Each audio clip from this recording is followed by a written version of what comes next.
Bismillahirrahmanirrahim. Dipancarkan langsung dari Suara Radio Peradaban Islam, Radio JIC Jakarta Islamic Center di Pusat Bisnis Jakarta Islamic Center, Jakarta. Dan alhamdulillah pada hari ini program Sorban Umat seputar obrolan umat kembali Allah takdirkan, Allah izinkan untuk mampu menjalankan programnya. Maka dari itu mari kita awali dengan sama-sama saling mendoakan. Assalamualaikum warahmatullahi wabarakatuh. Waalaikumsalam warahmatullahi wabarakatuh. Alhamdulillahirabbil alamin. Segala puji tentunya hanyalah kepada Allah Subhanahu wa taala yang senantiasa melimpahkan segala karunia nikmat kepada kita semua, sehingga alhamdulillah kita semua tetap dalam keimanan, tetap dalam keistiqomahan dengan keislaman kita, dan juga semoga selalu sehat walafiat, baik jiwa, raga, dan sehat semuanya. Amin. Karena dengan kesehatan itu kita berupaya untuk menjadikan aktivitas kita untuk semakin meningkatkan kualitas ibadah kita kepada Allah Subhanahu wa taala. Karena Rasulullah sallallahu alaihi wasallam selalu mengingatkan mukmin yang beruntung adalah hari ini lebih baik daripada hari sebelumnya. Betul. Apa baiknya? Keimanannya. Apa baiknya? Ibadahnya. Nah, tentunya pun kita harus berselawat dan bersalam kepada baginda alam Rasulullah sallallahu alaihi wasallam, keluarganya, para sahabat-sahabatnya, dan tentunya semoga kepada umatnya dan terutama juga kita, keturunan kita hingga akhir kelak. Baik, mitra JIC di mana saja antum berada, semoga tetap dalam keadaan sehat walafiat, tetap dalam keadaan lindungan Allah Subhanahu wa taala. Alhamdulillah pada hari ini hari Jumat, Allah takdirkan Sorban Umat akan mengudara dengan tema nasihat bijak dari seorang ahli hikmah, yaitu Luqmanul Hakim. Apa nasihat-nasihat bijaknya? Tentu bagi kita yang sudah biasa membaca Al-Quran, itu dalam Quran surat Luqman. Di Quran surat Luqman surat ke-31 Allah berikan di situ penjelasan seorang Luqmanul Hakim memberikan nasihat-nasihat yang penuh hikmah. Nah, lebih rincinya mari kita dengarkan penjelasan dari guru kita, yaitu sudah ada di sebelah kiri saya, yaitu Al-Mukarram Ustadz Sarjito. Assalamualaikum Ustadz. Waalaikumsalam warahmatullahi wabarakatuh. Gimana perjalanan tadi Ustadz? Alhamdulillah. Lancar ya Ustadz? Alhamdulillah. Ya. Padahal dari Pondok Kopi ya Ustadz? Iya. Ya. Alhamdulillah Ustadz kita sudah hadir, dan untuk itu langsung saja kita persiapkan untuk beliau untuk menyampaikan tausiahnya, materinya yang insya Allah itu akan kita obrolkan Ustadz. Insya Allah. Ya. Yang tentunya obrolannya itu sangat bermanfaat buat kita semua, khususnya nanti bekal kita untuk ke akhirat. Insya Allah. Ya. Apalagi bicara Luqmanul Hakim, ini bicara keluarga. Ya. Seorang ayah menasihati kepada keluarganya. Nah, maka dari itu mari kita simak sama-sama, kita pasang niat kita pantengin dah handphone kita, biar kita untuk selalu stay hingga sampai selesai.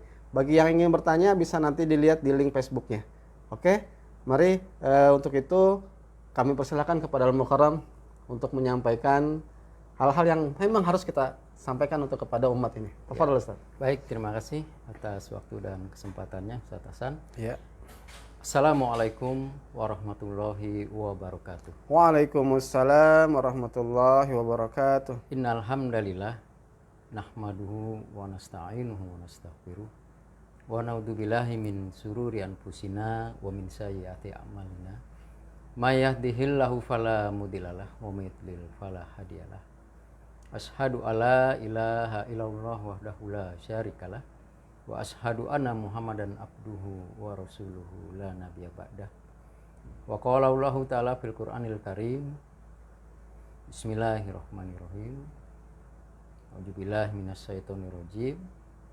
Ya ayuhan nasu taqu rabbakumul ladzi khalaqakum min nafsin wahidah wa khalaqa minha zawjaha wa basa minhuma rijalan katsiran wa nisaa wa taqullaha allazi tasaaluna bihi wal arham innallaha kana alaikum raqiba. Shadaqallahul azim. mitra JIC di mana saja berada, yang tentunya pada hari ini semoga tetap berada dalam lindungan Allah Subhanahu wa taala, tak kurang suatu apapun, sehingga pada hari ini kita masih dapat melaksanakan berbagai aktivitas yang semoga seluruh aktivitas itu tidak keluar dari konteks ibadah kepada Allah Subhanahu wa taala. Amin. Bersyukur kita pada hari ini masih tetap diberikan kekuatan, kesehatan, dan berbagai karunia yang tak terhingga, sehingga kita pada hari ini dapat bersama-sama menyaksikan program obrolan umat, seputar obrolan umat atau sorban umat, yang biasa disiarkan setiap hari Jumat pukul 10 sampai pukul 11 insya Allah. Dan pada kesempatan hari ini, alhamdulillah, kita akan sama-sama mengkaji sebuah tema yang tentunya bagi kita semua sudah tidak asing lagi ya, yakni tentang pesan-pesan atau nasihat-nasihat yang penuh hikmah dari seorang Luqmanul Hakim. Ya. Bagi umat Islam tentu nama Luqmanul Hakim ini sudah tidak asing lagi, karena pesan-pesannya selalu didengung-dengungkan di setiap kesempatan. Bahkan namanya saja itu diabadikan di dalam Al-Quran, ya, dalam surat 31 sebagai surat Luqmanul Hakim. Dan tentunya nasihat-nasihatnya pun serasa begitu menghunjam, begitu kekal bagi kita sebagai kaum muslimin.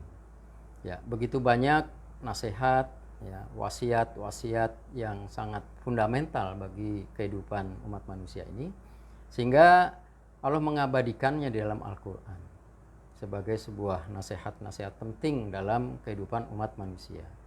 Dan pada kesempatan hari ini, mitra JIC yang berbahagia, saya ingin menyampaikan beberapa pesan dari Luqmanul Hakim. Ya. Pesannya yaitu ada 3 pesan beliau yang disampaikan kepada putra beliau, yakni tentang diri kita, ya, tentang keberadaan kita di muka bumi ini. Yang pertama, beliau mengatakan bahwa dalam diri kita ini terdapat 3 bagian. Ya. Terdapat 3 bagian yang harus kita pahami dan harus kita letakkan sedemikian rupa sehingga dalam melaksanakan hidup dan kehidupan kita bisa melaksanakannya secara proporsional. Yang pertama, bagian yang pertama adalah bahwa diri kita ini milik Allah Subhanahu wa taala. Itu bagian yang pertama. Dalam diri kita, apa yang menjadi bagian utama dari milik Allah ini? Yakni ruh atau jiwa atau nyawa kalau kita sebut seperti itu. Nah, bagian yang kedua itu adalah amal soleh kita. Dan bagian yang ketiga dari diri kita untuk makhluk yang lain, yaitu ada bagian diri kita nanti sebagai bahan makanan dari cacing-cacing tanah di liang kubur. Jadi yang pertama dalam diri kita ini, yang pertama adalah bagian yang pertama, yaitu ruh sebagai milik Allah Subhanahu wa taala. Ini yang suatu saat akan diambil dan diminta oleh Allah Subhanahu wa taala. Nah, pada hari ini kita bisa beraktivitas, bisa bekerja, ya, mata bisa melihat, telinga bisa mendengar, tangan dan kaki bisa bergerak. Itu lantaran Allah masih berikan kita ruh di dalam diri kita. Sehingga ruh itulah yang menjadi energi untuk kita beraktivitas selama di dunia ini. Ya. Akan tetapi kita harus ingat bahwa suatu saat, ya, baik di usia tua maupun usia muda, bahkan anak-anak sekalipun, ruh itu bisa diambil. Ya. Ruh itu bisa diminta tanpa perlu meminta izin kepada yang ditempatinya, tanpa perlu meminta izin kepada kita. Nah, sehingga ketika ruh masih berada dalam diri kita, masih berada di dalam badan kita, itulah yang harus kita manfaatkan sebagai sarana untuk beraktivitas meningkatkan amal soleh, Hmm. ibadah kepada Allah Subhanahu wa Ta'ala. Nah, itu yang pertama. Sehingga apa yang menjadi utama dalam diri kita terkait dengan ruh ini, yaitu adalah nafsiyah. Nah, nafsiyah inilah yang akan dipertanggungjawabkan atau akan dimintai pertanggungjawab di hadapan Allah Subhanahu wa Ta'ala terkait dengan aktivitas selama kita di dunia. Nah, oleh karenanya ruh yang berada dalam diri kita ini sebagai energi yang Allah titipkan harus mampu kita gunakan, kita manfaatkan dalam rangka untuk upaya pendekatan diri kita kepada Allah Subhanahu wa Ta'ala, meningkatkan kualitas dan kuantitas ibadah kita, sehingga ketika ruh itu diminta oleh Allah secara tiba-tiba, insya Allah kita telah membawa bekal yang cukup, yaitu bekal amal soleh. Nah, kemudian bagian yang kedua adalah milik diri kita sendiri dalam diri kita ini, yaitu amal soleh. Nah, amal soleh tentu terkait dengan ubudiyah. Ubudiyah terkait dengan banyak aspek yang harus kita pahami di sana. Sehingga ubudiyah atau ibadah di sini bukan hanya terkait masalah ibadah-ibadah mahdhah yang di sana adalah terdapat ibadah-ibadah praktis seperti sholat, zakat, ya, puasa, haji dan lain sebagainya, infak, sodako dan seterusnya seperti itu. Tapi juga terkait dengan ibadah-ibadah dalam konteks ghairu mahdhah. Ya, ini ibadah dalam konteks yang lebih luas lagi. Sehingga seluruhnya tidak terlepas dari konteks amal soleh itu. Contoh ibadah yang tidak terikat dengan waktu, ya, kaifiat dan lain sebagainya, seperti ibadah berumah tangga. Nah, rumah tangga dikatakan sebagai ibadah kepada Allah Subhanahu wa Ta'ala. Maka ketika kita beribadah dalam rumah tangga, harus dipahami bahwa rumah tangga ini merupakan bagian dari penyempurnaan din kita, sehingga kita bisa beraktivitas lebih maksimal dalam rumah tangga. Kemudian ibadah lain seperti misalnya bekerja. Nah, bekerja tidak hanya dipahami sebagai sarana atau cara untuk mendapatkan atau menghasilkan uang, tapi bekerja di sini adalah dalam rangka untuk mencari karunia Allah Subhanahu wa Ta'ala.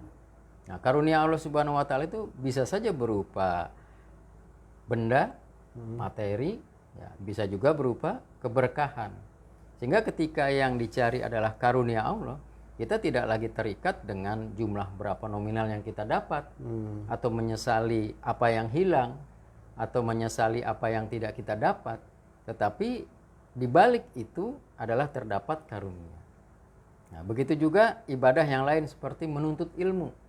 Nah, menuntut ilmu harus kita pahami bukan hanya menjadikan diri kita menjadi orang yang pandai, pintar, cerdas, sehingga dimudahkan dalam mencari pekerjaan misalnya, atau dimudahkan untuk mencari jabatan, bukan hanya itu. Tetapi ilmu yang terutama adalah untuk menerangi jiwa kita. Kemudian untuk membentengi diri kita. Kemudian ilmu sebagai cahaya dalam kehidupan kita. Sehingga ilmu itulah yang akan menuntun kita kepada jalan yang benar. Ilmu itu yang akan mengarahkan kita kepada tujuan hidup yang mulia, yaitu madhatillah. Sehingga tanpa ilmu orang bisa tersesat, gelap gulita dalam perjalanan kehidupannya. Nah, sehingga kita harus pahami bahwa menuntut ilmu juga bagian daripada ibadah kepada Allah Subhanahu wa Ta'ala. Sebab ilmu yang akan memelihara kita. Sedangkan harta, kita yang harus memelihara harta. Itu bagian yang kedua. Dan bagian yang ketiga, diri kita ini nanti akan menjadi bagian bagi cacing-cacing tanah di dalam liang kubur kita. Ya, betapa dahsyatnya peristiwa di alam kubur itu. Ya, artinya selama kita hidup, tubuh yang selama ini kita bangga-banggakan, ya, penampilan yang selama ini kita bangga-banggakan, kulit tubuh kita, penampilan kita yang senantiasa kita poles, kita perbaiki, kita buat seindah mungkin, secantik mungkin, setampan mungkin, ketahuilah bahwa suatu saat nanti akan tiba saatnya tubuh yang kita kagumi itu akan menjadi santapan cacing tanah di dalam tanah atau di dalam liang kubur itu. Nah, sehingga sehebat apapun diri kita hari ini, ya, atau sesukses apapun diri kita hari ini, ingatlah akan bagian tubuh kita nanti yang akan menjadi santapan cacing tanah. Artinya apa? Luqmanul Hakim ingin memberikan pelajaran kepada kita. Siapapun dirimu, setinggi apapun pangkatmu, sehebat apapun jabatanmu, sebanyak apapun materi yang kau kumpulkan dalam dunia ini, suatu saat engkau akan terkubur di liang kubur dan menjadi santapan cacing-cacing tanah. Iya. Nah, dari ketiga nasihat tersebut, kita harus memahami mana bagian terpenting dalam diri kita yang harus kita prioritaskan dan harus kita kembangkan. Oleh karenanya dalam pesan selanjutnya Luqmanul Hakim kepada putra beliau, ya ini tentang fenomena syirik. Ya bunaya la tusyrik billah, innas syirka la zulmun azim. Jadi seorang Luqmanul Hakim yang sangat ahli hikmah ini menempatkan nasihat kepada putranya ini tentang kesirikan atau tentang perilaku kemusyrikan. Dan di sana dilanjutkan dengan kalimat innas syirka la zulmun azim. Sungguhnya kemusyrikan itu atau perbuatan syirik itu adalah sebuah kezoliman yang besar. Kenapa demikian? Karena kesyirikan inilah yang menjadi pokok pangkal kerusakan seluruh amal manusia. Sehingga apapun yang dilakukan manusia ketika landasannya adalah sebuah kesyirikan, dia akan tertolak. Ya. Nah, syirik ini bukan hanya dipahami seperti seseorang yang meminta kepada kuburan, kepada pohon, kepada paranormal dan lain sebagainya. Tapi syirik ini juga harus dibedah sedemikian rupa sehingga bukan hanya syirik-syirik yang kita meminta kepada seseorang, kepada benda, kepada sesuatu. Ya. Tapi syirik itu artinya menduakan Allah. Nah, menduakan Allah ini maksudnya adalah menduakan hukum-hukum Allah. Menduakan sistem agama yang Allah berikan kepada manusia untuk digantikan kepada sistem aturan undang-undang Allah Subhanahu wa taala. Sehingga kalau syirik yang seperti digambarkan orang minta ke kuburan, ke paranormal, ke pohon-pohon, ke batu, benda dan lain sebagainya, itu hanya dampak ya atau ekses dari kesyirikan struktural. Kesyirikan yang telah mensistem sedemikian rupa sehingga seluruh aplikasi masyarakat yang berada di dalamnya akan menjadi syirik semua. Nah, sehingga Luqmanul Hakim juga menganggap bahwa syirik ini adalah suatu perbuatan yang harus diberantas secara sungguh-sungguh dan secara sistematis. Nah, yang dimaksud sistematis di sini adalah adanya sebuah sistem yang berjalan di sana, yang akan menghilangkan pola perilaku kesyirikan tersebut. Sama juga dengan kesyirikan di bidang ekonomi, kesyirikan di bidang politik, kesyirikan di bidang pendidikan, kesyirikan di bidang budaya, kesyirikan di bidang seni.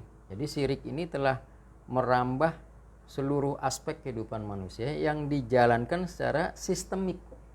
Sehingga harus ada upaya yang sistematis untuk mengeliminir ya, sikap-sikap perbuatan atau karakter syirik tersebut. Begitu. Nah, di dalam berbicara kesyirikan ini, tentunya kita memiliki parameter tersendiri. Yang dimaksud parameter tersendiri adalah Al-Quran sebagai parameter. Al-Quran, hadis sahih, ya. Kemudian ulama, Nah, itu yang menjadi parameter kita untuk menilai sesuatu itu syirik ya, atau seseorang menjadi musyrik dan lain sebagainya. Bukan hanya sekedar yang tadi saya sebutkan, seperti orang meminta kepada seseorang, benda dan lain sebagainya. Tapi syirik yang terstruktur akan melahirkan aktivitas perilaku kemusyrikan juga yang secara terstruktur seperti itu. Nah, dan tentunya masih banyak lagi nasihat-nasihat Luqmanul Hakim yang begitu membekas ya dalam kehidupan umat Islam. Contoh yang lain, nasihat Luqmanul Hakim kepada putranya yaitu berbakti kepada orang tua. Berbuat baik kepada orang tua. Kita ada di dunia ini, kita bisa menjadi seperti ini tentu lewat perantara orang tua kita. Atau mungkin suatu ketika anak-anaknya lebih sukses dari orang tuanya. Orang tuanya tetap di kampung sebagai petani miskin yang tua renta, tetapi anaknya telah hijrah ke kota sebagai pejabat tinggi yang kaya raya, sukses dan disegani. Tetap harus kita pahami bahwa seluruh itu kita dapat melalui perantara orang tua.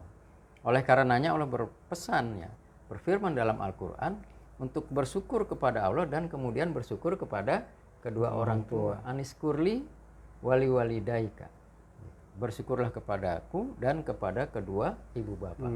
Karena walau bagaimanapun ya keberadaan kita di dunia ini atas jerih payah mereka. Mereka yang memelihara kita, ya, menjaga kita, mendidik kita, mengarahkan, membimbing dan melindungi kita. Sehingga kita hari ini sampai pada posisi seperti ini atau seperti posisi apapun itu adalah jasa-jasa kedua orang tua. Jadi wajar ketika Allah memerintahkan kita untuk bersyukur kepada Allah dan kepada kedua orang bapak kita, kepada kedua orang tua kita. Karena begitu besar jasa-jasa orang tua kepada kita, terutama ibu yang sudah mengandung kita dalam keadaan wahnan ala wahnin. Jadi dalam keadaan berat yang bertambah-tambah. Bertambah berat, kandungan yang 9 bulan lebih, bahkan melahirkannya pun juga penuh dengan resiko dan lain sebagainya ya. Nah, oleh karenanya kita patut bersyukur, berbakti, menghargai kepada kedua orang tua kita. Nah, kepada mitra JIC yang dirahmati Allah Subhanahu wa taala, berbahagialah yang masih memiliki kedua orang tua. Kita masih bisa maksimal berbakti, masih bisa memberikan bakti kita kepada kedua orang tua kita. Ya, bakti di sini bukan hanya diwujudkan dalam bentuk pemberian harta benda, materi dan lain sebagainya, tapi bakti di sini bisa kita wujudkan ya dalam bentuk kesolehan kita, dalam bentuk cinta kasih kita, perhatian kita kepada kedua orang tua kita, juga dalam bentuk doa yang tulus kepada Allah Subhanahu wa taala. Nah, kemudian pesan yang berikutnya yakni bahwa Luqmanul Hakim menyampaikan kepada putranya tentang bahwa Allah itu mengetahui keadaan kita. Allah itu selalu melihat kondisi kita. Allah itu selalu memperhatikan perilaku dan tindak tanduk hambanya. Sehingga dimanapun kita berada, baik di keadaan ramai maupun sepi, kita tetap berada dalam pengawasan Allah Subhanahu wa taala. Istilahnya muraqabatullah. Dan kita sebagai hamba Allah harus senantiasa merasa diawasi. Kalau kita bekerja di pabrik atau di kantor atau dimanapun saja kita merasa diawasi ya oleh atasan kita. Dan kita itu cukup merasa takut karena diawasi. Apakah lagi ini yang mengawasi adalah zat pencipta langit dan bumi, zat yang berkuasa atas segala sesuatu, zat yang memberi kita hidup dan mati. Tapi bisa terkadang manusia tidak merasa diawasi, atau bahkan mungkin berani menentang secara terang-terangan dan terbuka kepada Allah Subhanahu wa taala. Nah, salah satunya adalah tadi perbuatan syirik. Fenomena kesirikan ini hari ini sudah terlihat, terpampang, ya, terjalankan sedemikian rupa sehingga kesyirikan itu sudah bukan lagi sebuah hal yang harus dijauhi gitu, atau harus ditakuti, tapi suatu hal yang biasa, yang lumrah. Seperti itu. Ya. Baik. Ya, baik Mitra Jaisi. Alhamdulillah guru kita, Ustadz kita, Ustadz Sarjito sudah menjelaskan bahwa ternyata Luqmanul Hakim itu seorang ahli hikmah yang dia nasihatnya sampai dijelaskan oleh Allah dalam Al-Qur'anul Karim. Ya. Betul.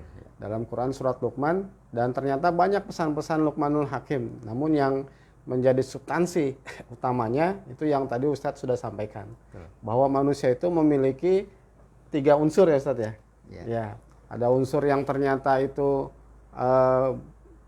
jasad ya, yang itu nanti akan kembali jadi hidangan cacing saat kita sudah meninggal di bawah tanah, istilahnya di balik papan Ustadz.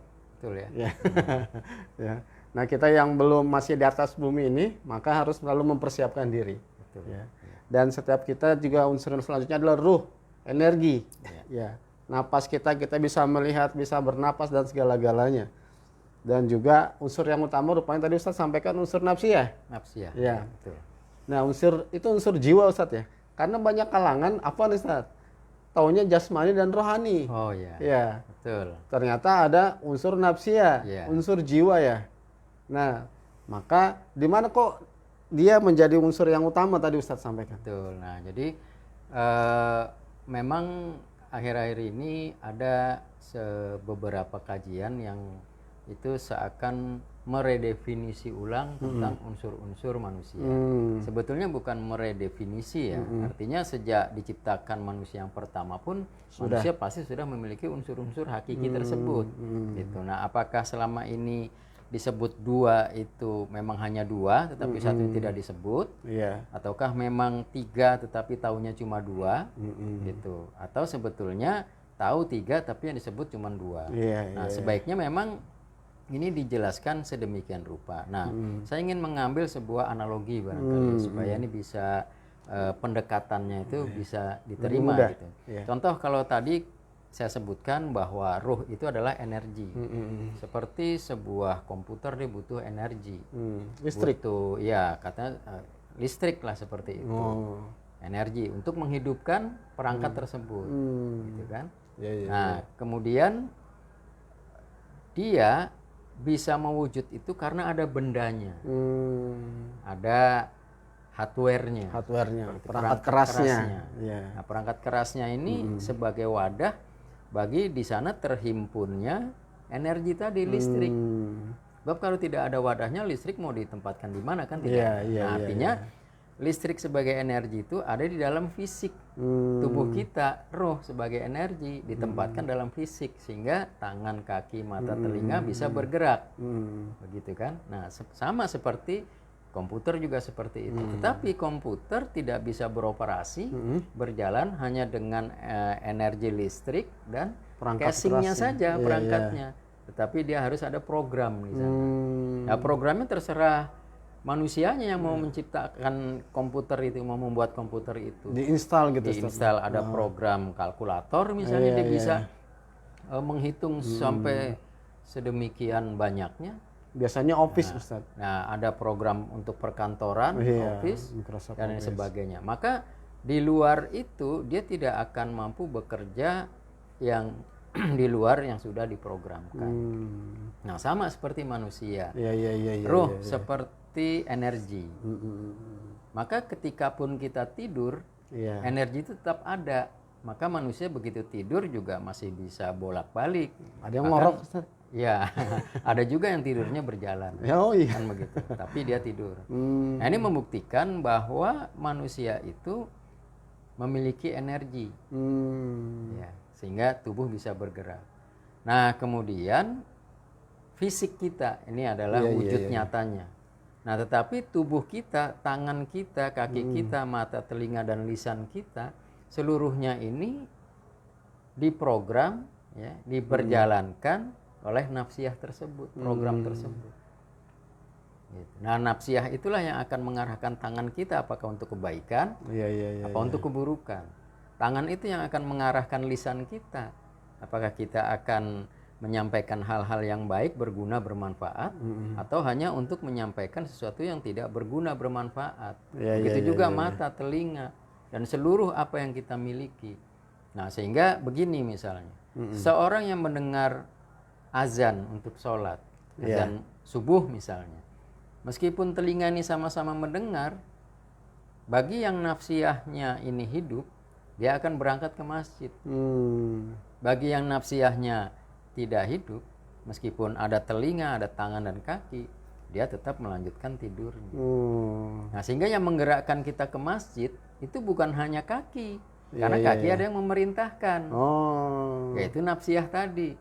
Nah, nafsiyah juga memerintahkan kaki bisa bergerak karena ada energi, yaitu ruh itu tadi. Sehingga nafsiyah, ruh, dan fisik ini satu rangkaian yang kemudian mewujud sebagai unsur-unsur manusia.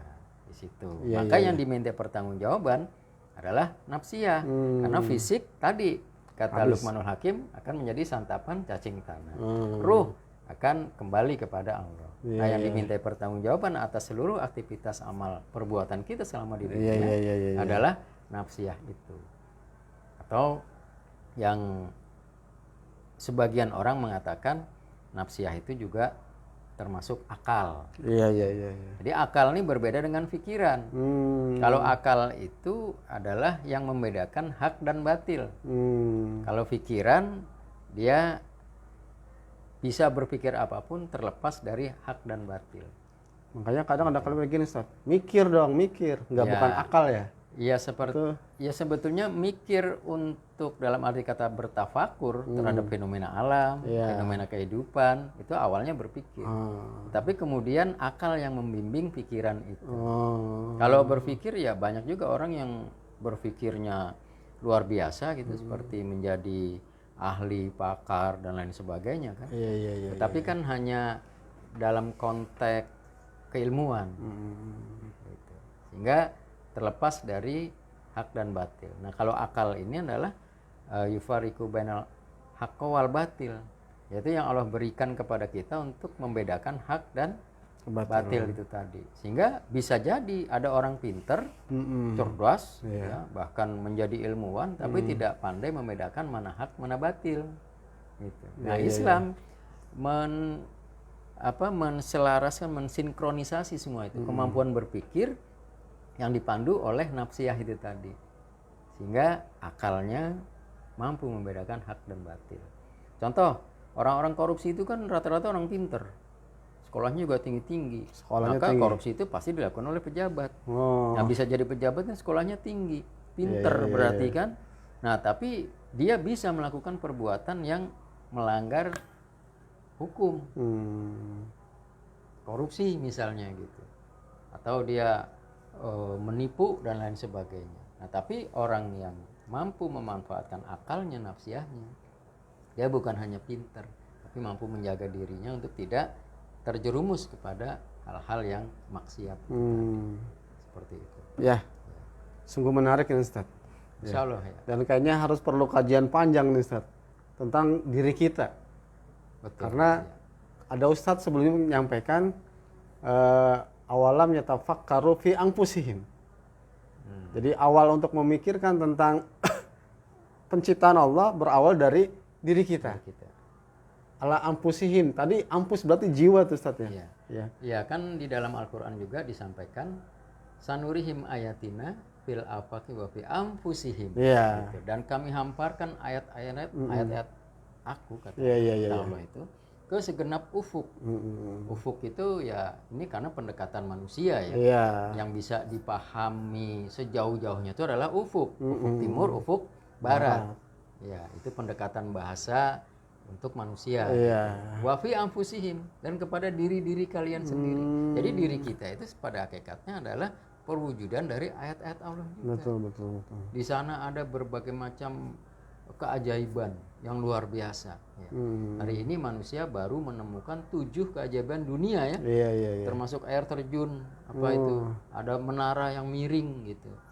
Candi. Candi dan sebagainya. Padahal bangunan-bangunan. iya. Padahal dalam diri kita tidak terhitung keajaiban itu. Keajaiban luar biasa dalam diri kita. Iya, iya, iya. Ya, tetapi tidak mampu melihat keajaiban diri sendiri. Nah, itu dia. Tapi melihat alam, oh ajaib, air terjun begitu lebarnya, luasnya, tingginya, menara miring. Padahal menara miring ya apa hebatnya kan begitu. Atau bangunan panjang terpanjang di dunia. Ya, Iya, itu hanya fisik yang bisa dia lihat. Tetapi dalam diri manusia itu luar biasa. Sistem dalam tubuh kita yang dibangun oleh Allah Subhanahu Wa Taala ini juga sudah luar biasa. Ya. Ya, baik Ustadz. Sebenarnya saya mau nanya lagi nih Ustadz. Sering mendengar ada kalimat barang siapa yang mengenal dirinya, Ya. maka dia akan mengenal siapa Tuhannya. Betul. Berarti saat ingin mengenal Tuhannya berawal dari mengenal dirinya sendiri. Iya. Tapi itu jangan dijawab dulu Ustadz. Saya mau kasih pertanyaan dari Mitra Jaisi ini. Oh ya, silakan boleh. Ini dari Onif ya. Tulisannya itu Ustadz. Sebenarnya ini banyak nih Ustadz, tapi saya Mungkin bacakan yang ini dulu. dibalik kali ya. Mungkin. Vino kali ya. Oh, nggak tahu nih. Iya. Bisa jadi ya. Iya. Karena suka ada yang begitu ya. Bisa jadi ya. Tapi silakan. Memang itu Sekarang dunianya begitu Ustaz. Assalamualaikum Ustaz. Waalaikumsalam. warahmatullahi wabarakatuh. Mau nanya dong, ya. Untuk menghadapi kesyirikan, Ustaz. Yang tadi Ustaz sampaikan tentang syirik tadi, salah satu pesan Luqmanul Hakim ya, kepada anaknya. Nah, ini yang dia tanyakan. Strategi apa yang harus dimiliki oleh umat Islam atau orang-orang beriman, Ustaz? Terima kasih Ustaz. Semoga sehat selalu. Ya, baik, terima kasih atas pertanyaannya, luar biasa ya. Iya. Berarti memiliki concern yang cukup tinggi nih terhadap fenomena kesirikan. Iya. Nah, berangkat untuk bagaimana kita bisa menangkal kesirikan. Yang pertama, kita pahami dulu diri kita sesuai dengan ayat tadi. Sanurihim ayatina fil afaqi wa fi anfusihim hatta yatabayyana lahum anahul haq awalam yakfi birobika anahu ala kulli syai'in sahih. Jadi kita harus memahami diri kita. Setelah kita memahami diri kita ini, kemudian kita bisa memetakan diri kita. Dari mana? Ya kan begitu. Iya. Sedang di mana? Harus bagaimana dan mau kemana? Nah, ini yang akan kita jawab pertanyaan-pertanyaan. Dari mana kita? Dari Allah. Sedang di mana? Di buminya Allah. Kemudian harus bagaimana? Harus ibadah kepada Allah. Mau kemana? Kembali kepada Allah Subhanahu Wa Taala. Nah, di situ ada larangan-larangan. Jadi jangan melakukan perbuatan syirik, jangan melakukan kemusyrikan dan lain sebagainya. Nah, maka ketika kita paham tujuan besar kita, ketika kita sadar bahwa eksistensi kita di muka bumi ini adalah tujuan hidup kita itu, sehingga jangan keluar dari tujuan hidup kita. Ya ini apa? Mardotillah, keriduan Allah. Nah, maka satu larangan keras yang harus kita jauhi, harus kita hindari adalah jangan menjadi musyrik atau jangan melakukan perbuatan-perbuatan syirik. Nah, mungkin tadi pertanyaan, apa sih syirik itu? Strateginya. Ya, tapi kalau mau tahu strategi berarti harus tahu dulu apa syirik itu. Nah, strateginya. Nah, di dalam Al-Qur'an Allah sangat keras mengancam perbuatan syirik. Di dalam Al-Qur'an Allah sangat membenci. Bahkan dosa syirik termasuk dosa yang tidak terampuni. Kedudukannya itu. Dosa sebesar apapun diampuni, tetapi dosa syirik yang tidak terampuni. Kenapa? Ini bukan masalah orang percaya kepada Allah kemudian percaya kepada yang lain juga itu menjadi dosa besar. Gitu. Dosa besarnya bukan hanya sekedar itu. Iya. Ya, dosa besarnya bukan hanya sekedar kenapa percaya kepada benda mendatangkan manfaat, pada orang mendatangkan manfaat, tetapi masalahnya ini adalah tentang keutuhan Allah Subhanahu Wa Taala yang harus dijabarkan di atas muka bumi kita ini dalam kehidupan kita sehari-hari sebagai mukmin muslim. Itu yang tidak boleh terkotori oleh perbuatan-perbuatan syirik seperti itu. Ya.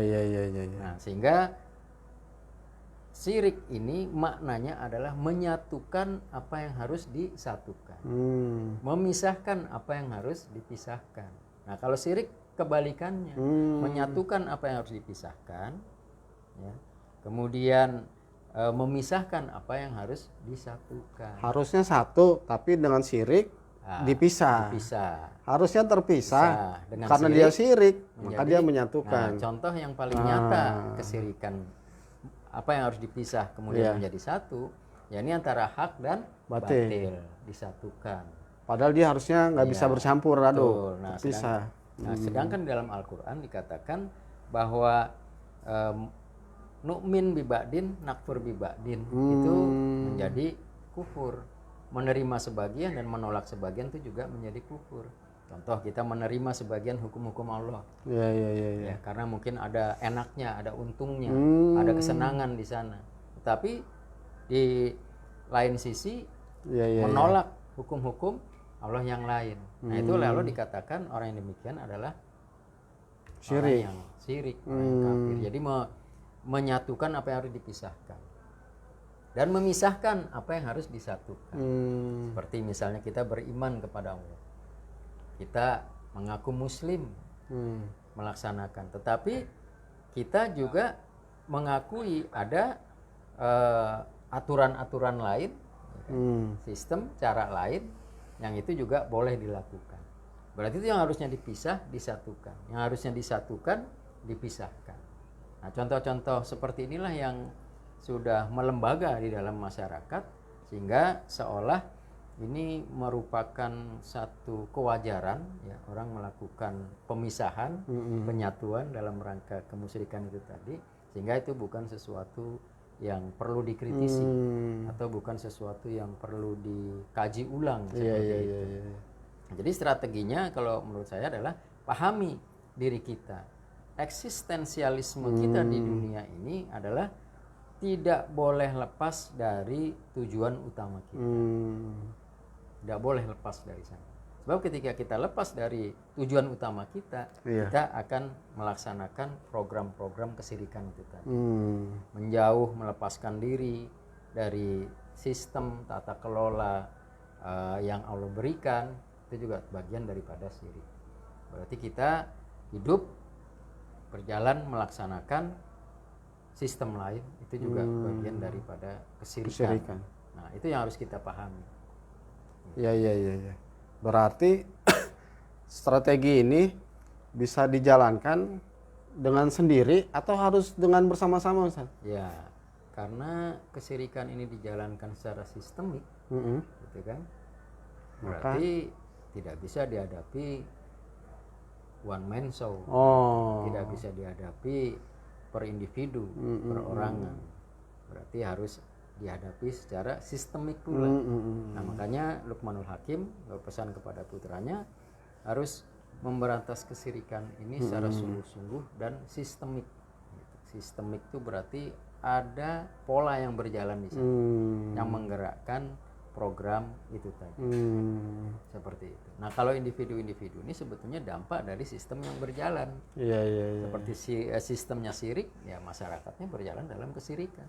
Sistemnya tauhid, maka masyarakat juga akan berada dalam sistem ketauhidan. Seperti itu.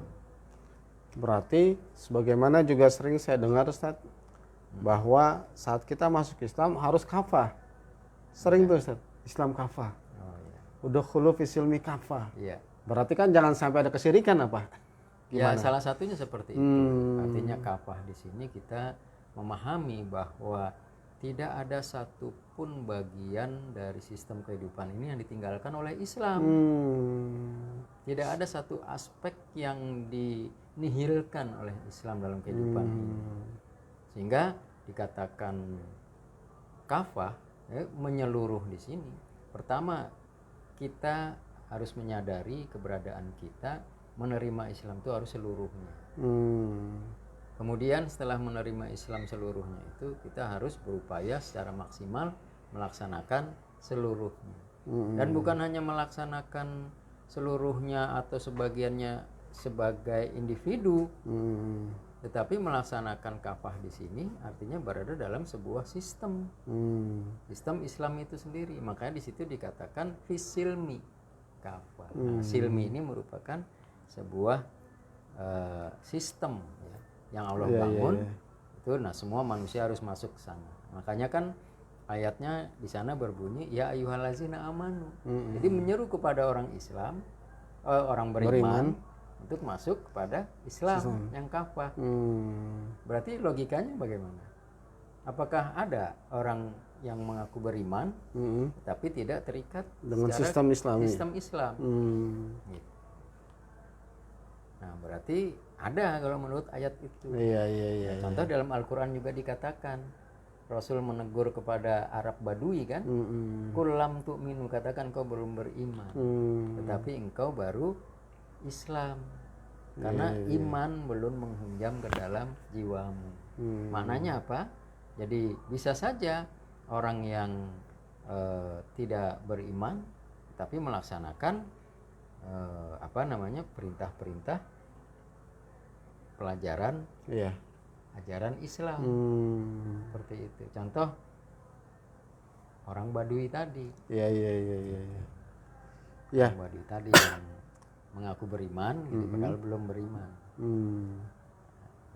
Nah, tadi kembali kepada pertanyaan Pak Onif ini. Ya gitu ya. Nah, strateginya kan berarti tadi harus dengan secara sistem pula. Ya. Betul, ya. Nah, langkahnya dari mana nih, Ustaz?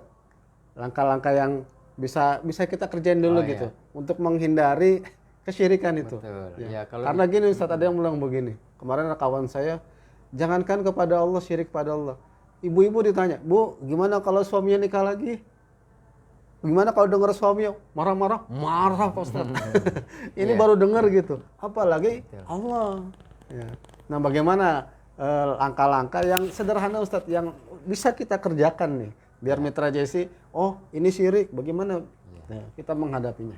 Ya, jadi Islam itu mengajarkan kepada kita untuk membangun diri kita dari mulai sahsiah toibah, gitu kan. Pribadi yang kita baik. harus membangun diri kita dulu menjadi toibah, kemudian usroh toibah, kemudian koryah toibah, baldah toibah, ardun toibah. Nah, ingat semuanya itu diikat oleh kalimat toibah. Toibah ini artinya kalimat tauhid. Kalimat tauhid. La ilaha illallah. Nah, kalimat tauhid inilah yang harus menjadi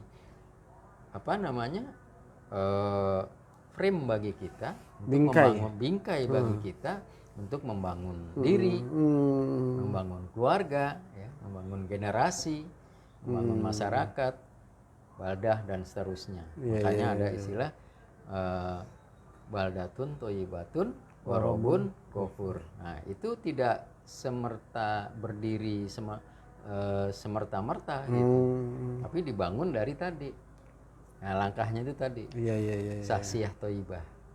Kemudian dari sahsiah toibah dia pasti akan mewujud menjelma menjadi usroh toibah. Nah, singkatnya nih Ustaz, berawal dari sahsiah. Makanya Rasulullah kan berawal dari sendiri.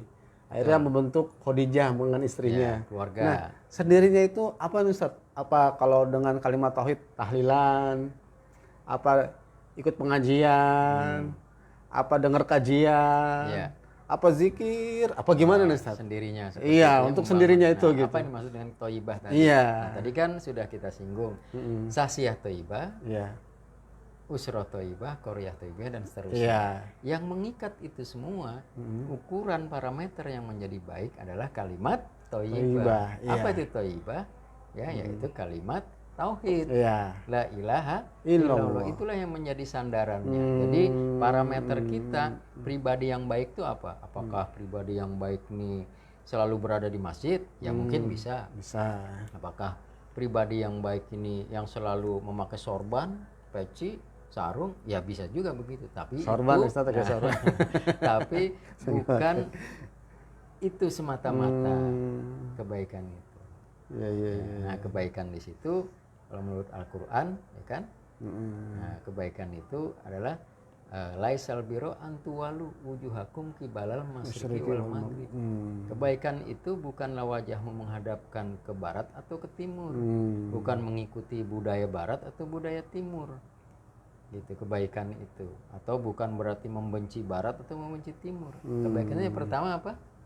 Man amana billah, beriman kepada Allah dan beriman kepada hari akhir. itu menyantuni fakir miskin. Iya, iya, iya. Ya, Bentuk-bentuknya kan langsung begitu. Ustaz ya. Gitu. Kenapa iman kepada Allah kemudian langsung nyambungnya ke akhirat? Karena iman kepada Allah ini akan berdampak kepada akhirat. Nah, otomatis tidak beriman kepada Allah juga dampaknya kepada akhirat.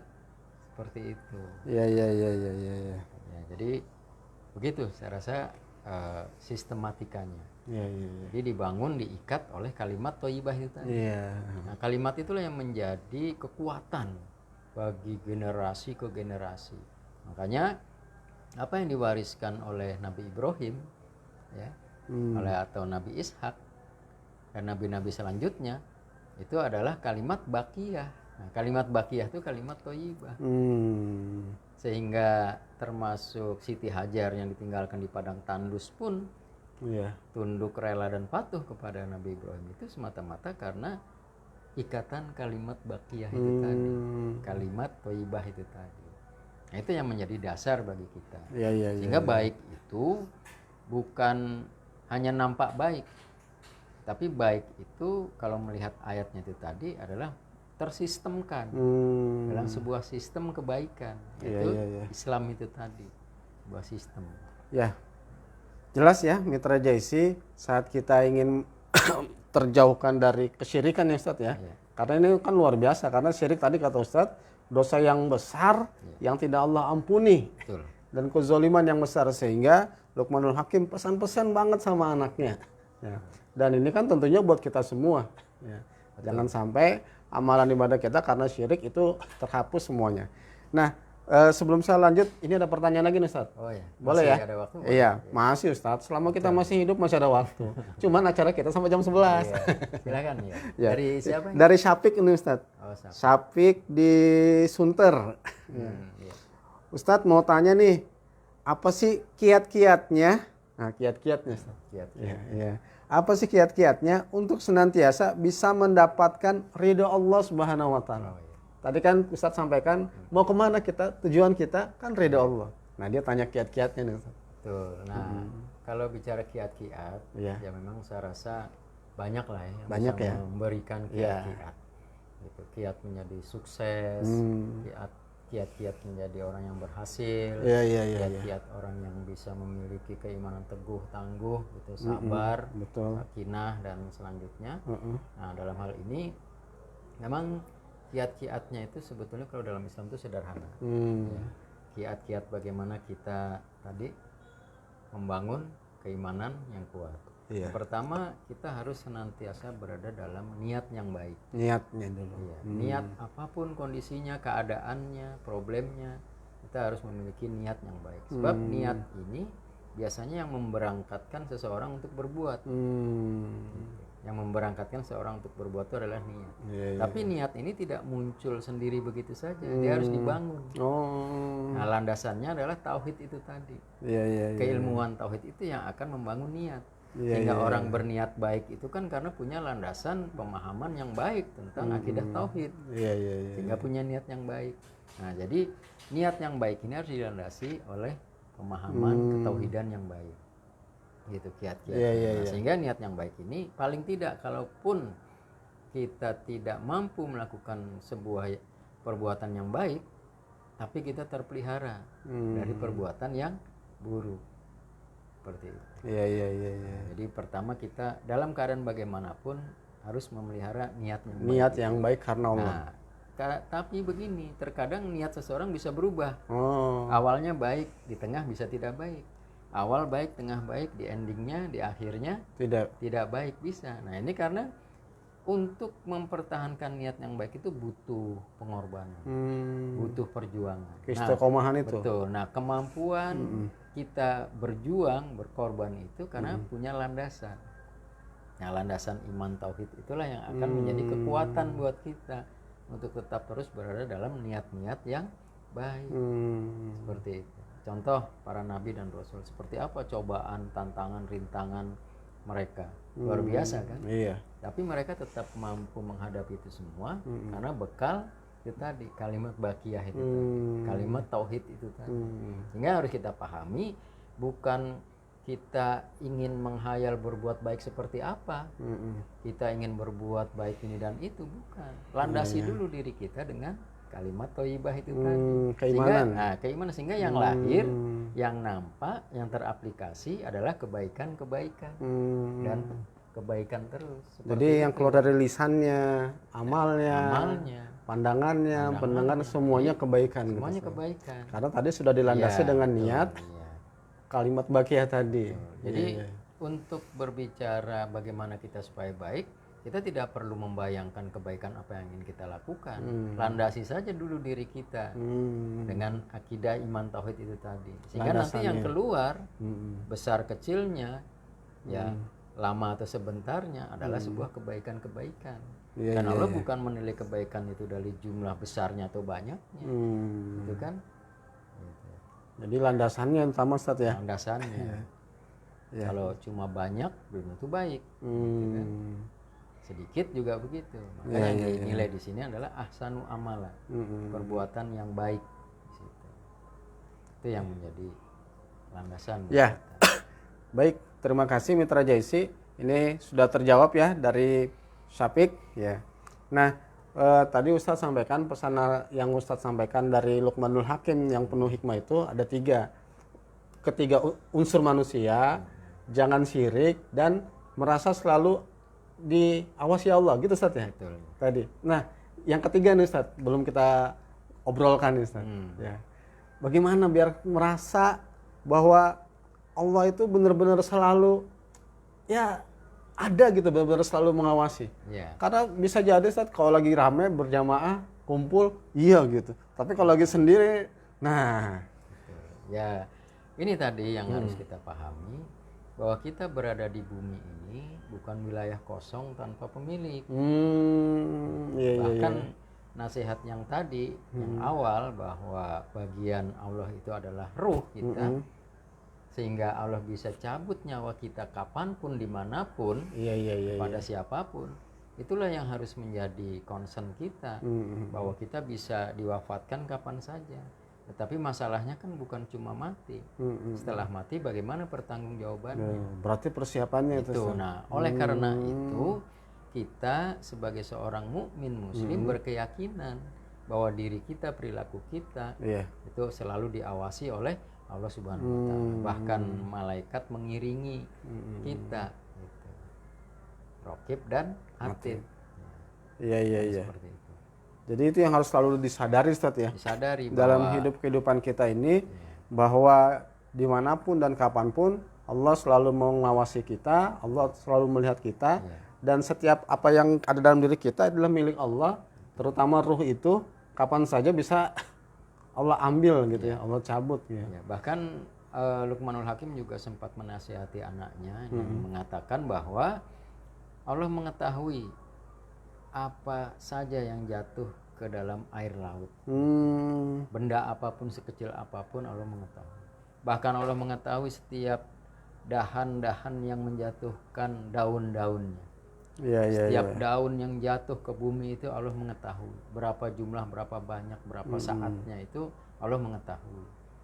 Jadi jika Allah saja mengetahui akan hal-hal yang demikian, bagaimanakah dengan perbuatan manusia? Maka kita harus senantiasa merasa diawasi. Gitu. Kalau kita bekerja, paling kita diawasi atasan 8 atau 10 jam. Kalau lembur katakanlah 12 jam, setelah itu selesai. Tetapi Allah mengawasi kita sejak lahir hingga wafatnya. Nah, maka disinilah perlunya kesadaran kita tentang muraqabatullah itu tadi. Jadi Allah senantiasa mengawasi gerak-gerik kita, perilaku kita, ibadah kita, perbuatan kita. Seperti itu. Ya. Baik Mitra Jaisi, sebenarnya masih banyak yang mau saya obrolin ini ke guru kita. Karena jangan sampai apa yang kita jalankan kehidupan ini masuk kepada kesyirikan. Kadang-kadang gini katanya Ustadz, ada orang syirik tanpa disadari masuk kesyirikan. Ada nggak gitu Ustadz? Syirik tanpa disadari, oh sebenarnya ini masuk syirik nih. Seperti ria, nggak sadar kalau dia tuh merasa, wah gua loh gitu. Banyak. Atau ada nggak bentuk-bentuk syirik yang tanpa disadari gitu Ustadz? Banyak, bukan hanya ada gitu. Oh, rupanya banyak Iya. ya Ustaz. Ya, contoh misalnya begini. Contoh orang yang bekerja mendapatkan penghasilan. Seolah-olah penghasilan itu asalnya sumbernya dari pekerjaan tersebut. Bahkan ada orang yang beranggapan keberhasilannya, kesuksesannya itu karena kepandaiannya, karena dia rajin, karena dia pinter. Iya, iya. Berarti itu masuk kategori Nah, termasuk itu tadi, kategori ya. ini tidak Astagfirullah. disadari. Nah, begitu juga orang yang membanggakan ilmunya. Seolah-olah ilmunya ini karena kepandaiannya, karena kecerdasannya, bukan. Harusnya gimana tuh? Harusnya ya karena kita harus sadar bahwa diri kita ini awal mula lahir ke muka bumi itu tidak mengetahui apapun. Sehingga Allah yang mendidik kita, mengajarkan kita tentang kehidupan ini. Berarti harusnya tawadu gitu Ustaz ya. Minal ilmi ila qalila. Sesungguhnya aku tidak diberi ilmu kecuali sedikit. Jadi sedikit. Ilmu yang kita miliki itu sedikit. Meskipun dia menjadi orang yang terhebat di dunia atau terpandai di dunia. Gitu. Al-Quran telah menyatakan begitu. Ma'utitu minal ilmi ila qalila. Tidaklah aku diberi ilmu kecuali sedikit. Jadi manusia itu ilmunya sedikit. Walaupun sebanyak apapun Walaupun merasa sehebat hitungan manusia, apapun, ya. ternyata di hadapan Allah sedikit. Ilmunya.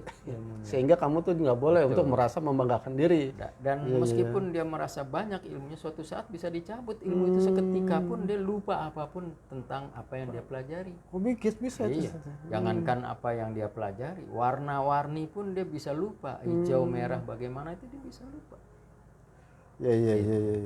Jadi disitulah kita harus betul-betul memahami. Dan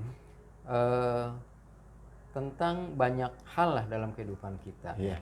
Seperti misalnya seseorang menganggap benda ini mendatangkan keuntungan, manfaat, keberhasilan. Nah, itu juga bagian kesirikan kita. Hoki Ustaz. Ya, kalau salah satu suku Iya. mengatakan tuh ada hoki. Seperti jangan bikin rumah madep ke sana kemari. Nah, itu juga bagian dari kesirikan. Iya. Dan atau menganggap Islam belum sempurna gitu. Sehingga perlu disempurnakan. Ya, kalau dikatakan Islam sebagai sebuah sistem din yang belum sempurna, salah. Tetapi kalau dikatakan Islam belum sempurna pelaksanaannya, ya. Gitu kan sekarang lagi jadi perdebatan nih. Iya. Ada yang mengatakan Islam belum sempurna gitu. Kalau Islam sebagai sebuah sistem din, aturan sudah sempurna. Sudah sempurna. Di dalam Al-Maidah ayat 3 kan dikatakan al-yauma akmaltu lakum dinakum wa atmamtu nikmati wa raditu lakumul Islam madinah. Sempurna ya. Setelah aku sempurnakan. Allah sempurna. Dan kesempurnaan itulah disebut sebagai sebuah nikmat. Kenapa nikmat? Karena dengan sempurnanya Islam, manusia terjaga dari berbagai macam kerusakan hidup, kerusakan sosial. Iya. Artinya amaliyah yang tadinya syirik menjadi berlandaskan tauhid. Disitulah nikmatnya. Iya. Ya, kayaknya nanti kita ada kajian khusus nih Ustaz. Insya Allah kalau Tentang perlu, syirik-syirik ya. yang tadi tanpa disadari gitu. Merasa beriman, padahal ternyata saat kita kaji tentang syirik, kita masih kategori syirik. Makanya kan seruannya ya ayyuhallazina amanu udahulu fisilmi kafa. Jadi menyeru kepada orang yang beriman Iya. untuk terikat kepada sistem Islam yang kafa. Menyeluruh. Gitu. Nah, saya rasa memang untuk pembahasan ini ya kita tidak bisa di forum singkat seperti ini ya. Iya. Mungkin nanti kalau ada forum-forum lebih terbuka, gitu, Insya Allah. forum yang lebih leluasa lagi, Iya. bisa kita adakan agenda. Iya. Jadi kita bisa kopdar Ustaz. Insya Allah bisa. Ya, kopi Kalau- darat iya. kita punya ruangan di sini ada khusus untuk Oh, mitra-mitra bisa ya, JC. ada Iya.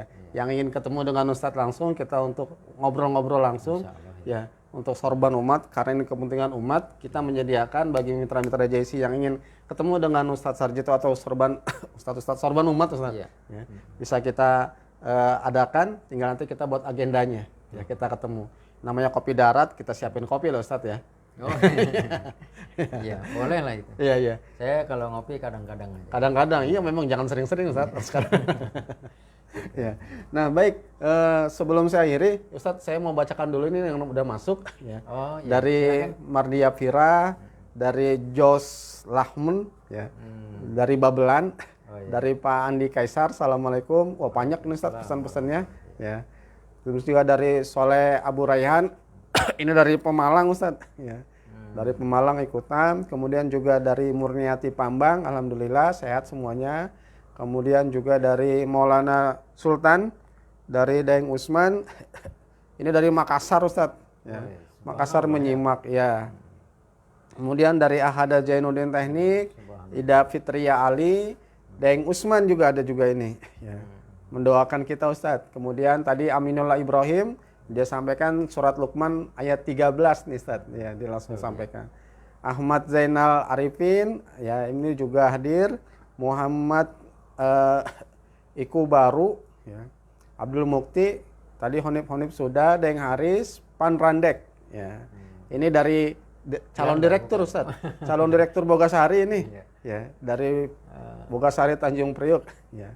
Dari Syapik tadi sudah, kemudian juga Trisno Nabila, juga ada Salman, Syapik, Onip juga masuk lagi, Sri Nur Aini, ya. Kemudian Putin Arfia, Umu Bilkis, dan itu aja lah Ustaz ya. Oh iya.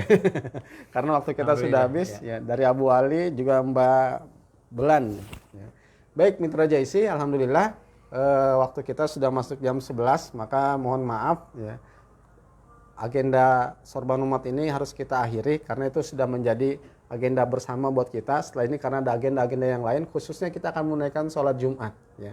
Maka alhamdulillah kondisi sekarang sudah memungkinkan kita untuk menunaikan sholat Jumat di masjid-masjid dengan saf yang sudah merapat Ustaz. Ya, alhamdulillah. Ya, alhamdulillah ini menjadi karunia buat kita. Maka jangan kita sia-siakan kesempatan ini untuk memaksimalkan. Maka upayakan sholat saf di terdepan bagi para bapak-bapak dan atau para ikhwan sekalian.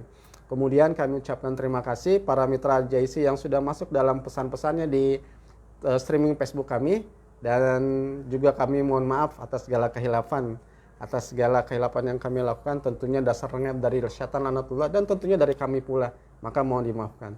Dan bagi mitra JIC, kami mengundang bagi yang ingin mengajak dirinya untuk ngobrol-ngobrol langsung dengan mitra JIC, bisa datang ke studio atau bertemu dengan kami. Kita akan mengadakan forum kopi darurat ya. Dengan tema-tema yang sudah kita tampilkan sebelumnya ya, dan pertanyaan-pertanyaan dari para mitra JIC sekalian yang bisa kita komunikasikan bersama, yang itu insya Allah akan menjadi sakopa dan penguatan kita, khususnya merasa kebahagiaan kita baik dunia dan di akhirat kelak. Ya, baik mitra JIC sekalian yang dirahmati Allah Subhanahu wa taala, ini saja yang bisa kami sampaikan, dan tentunya mari sama-sama kita akhiri dengan berdoa kepada Allah Subhanahu wa taala dengan sama-sama melafazkan hamdalah dan doa kafaratul majlis. Alhamdulillahirabbil alamin. Subhanakallahumma wa bihamdika asyhadu an la ilaha illa anta astaghfiruka wa atubu ilaik. Wal afu minkum. Akhirul kalam. Wassalamualaikum warahmatullahi wabarakatuh.